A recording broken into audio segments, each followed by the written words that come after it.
Sifisa ukubonga kakhulu umsebenzi omuhle.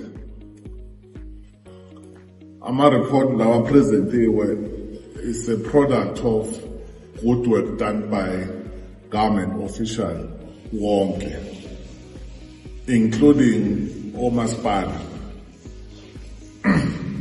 Ingafake siyibonge into enhle, makukhona into engekho yinhle siyigqekele ukuthi we convert it to entweni enhle. Now ingakho-ke sinibonga kakhulu umsebenzi wenu ngoba it's not about today. Today is just an event.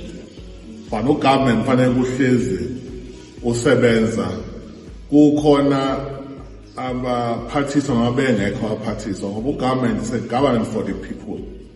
Without the people, there's no government.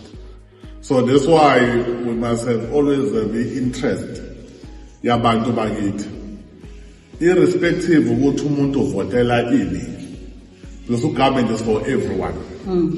So if singakwazi ukuthi siyiphathe lonto leyo, siyifake ehlizweni, our interest is an interest of servicing the people through government.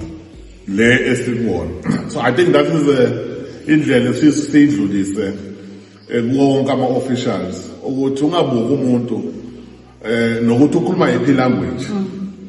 What is important is that umuntu isidalo sikaNkulunkulu.